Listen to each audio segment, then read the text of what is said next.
देश के एक ऐसे राज्य के बारे में हम बात करने जा रहे हैं जहां आज के बाद या कल के बाद हम कह सकते हैं कि भारतीय जनता पार्टी का एक तरीके से सफाया हो जाएगा। भारतीय जनता पार्टी अब इस राज्य में सत्ता में आने के लिए अगले 10-15 सालों तक सोच भी नहीं सकती है, अगर जो आज और कल की परिस्थिति वाली राजनीतिक समीकरण जो है वो हावी रहेंगे या अभी का जो राजनीतिक समीकरण है वो बरकरार रहेगा, जो गठबंधन है वो कायम रहेगा, तो भारतीय जनता पार्टी अब इस राज्य में अपने बूते कभी सरकार बनाने की सोच छोड़िए, अपने बूते खड़े होने की भी नहीं सोच सकती।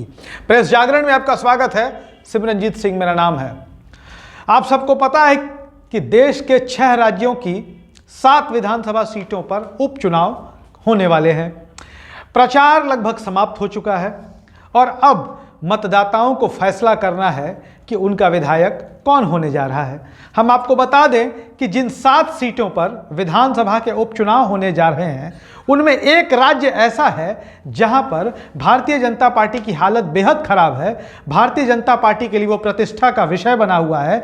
2 सीटें हैं। अगर भारतीय जनता पार्टी नहीं निकाल पाती है, अगर इन दोनों सीटों पर भारतीय जनता पार्टी की हार हो जाती है, तो इस राज्य में भारतीय जनता पार्टी के लिए सत्ता एक सपने से ज़्यादा कुछ नहीं रह जाएगा। बहरहाल हम आपको बता दें कि जिन 6 राज्यों की 7 विधानसभा सीटों पर चुनाव हो रहे हैं उनमें उत्तर प्रदेश की गोला गोकर्णनाथ विधानसभा सीट है, हरियाणा की आदमपुर विधानसभा सीट है, महाराष्ट्र की अंधेरी ईस्ट सीट है, ओडिशा की धामनगर सीट, तेलंगाना की मुनुगोडे सीट और बिहार में मोकामा और गोपालगंज सीटों पर उपचुनाव होने जा रहे हैं। हम आपको बता दें कि जिन 7 विधानसभा सीटों पर उपचुनाव हो रहे हैं उनमें 4 सीटें ऐसी हैं जो विधायकों के निधन की वजह से रिक्त हुई हैं, जबकि 2 सीटें ऐसी हैं जो कांग्रेस विधायकों के पाला बदलने की वजह से खाली हुई है, जबकि 1 सीट ऐसी है जो कि एक विधायक के अयोग्य साबित होने की वजह से विधानसभा की सदस्यता उन्हें से हटा दिया गया है, विधानसभा की सदस्यता से उन्हें अयोग्य घोषित कर दिया गया, जिसकी वजह से इन 7 सीटों पर उपचुनाव होने जा रहे हैं। अब हम बात करते हैं बिहार की। तो बिहार में 2 सीटों पर उपचुनाव हो रहे हैं, मोकामा और गोपालगंज। जो भी बिहार की राजनीति को थोड़ा बहुत भी समझता है वो मोकामा सीट के बारे में ज़रूर जानता होगा। मोकामा की सीट अनंत सिंह जो पहले जदयू के विधायक थे, जो नीतीश कुमार की पार्टी है, उसके बाद राष्ट्रीय जनता दल के विधायक हुए और अब उन्हें एक मामले में सजा हुई तो उन्हें विधानसभा की सदस्यता से अयोग्य करार दे दिया गया। अब इस सीट पर अनंत सिंह की पत्नी नीलम देवी उम्मीदवार हैं, जिनकी लड़ाई भारतीय जनता पार्टी के उम्मीदवार सोनम देवी से है। वहीं गोपालगंज सीट पर राष्ट्रीय जनता दल की ओर से मोहन गुप्ता चुनाव लड़ रहे हैं, जबकि भारतीय जनता पार्टी की ओर से कुसुम देवी चुनाव मैदान में हैं। कुसुम देवी दिवंगत नेता सुभाष सिंह की पत्नी हैं। सुभाष सिंह भारतीय जनता पार्टी के विधायक थे, बिहार सरकार में मंत्री भी थे।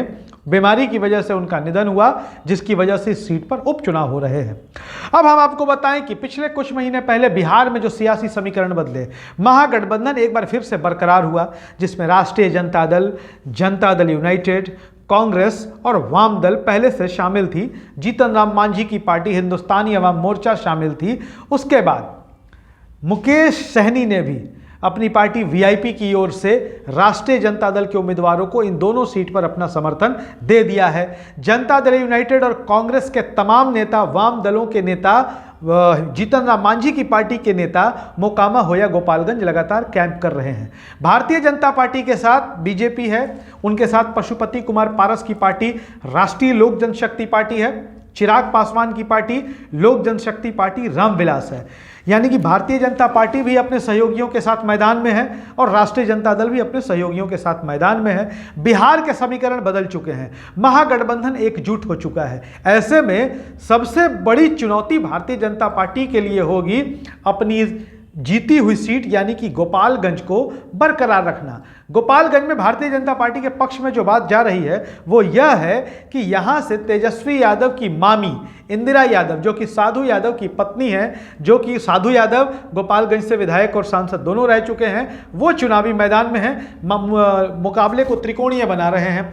वहीं असदुद्दीन ओवैसी की पार्टी AIMIM भी गोपालगंज में मैदान में है और AIMIM भी यहाँ लड़ाई को चतुष्कोणीय बनाने के होड़ में लगी हुई है, क्योंकि अल्पसंख्यकों की काफी संख्या गोपालगंज में है।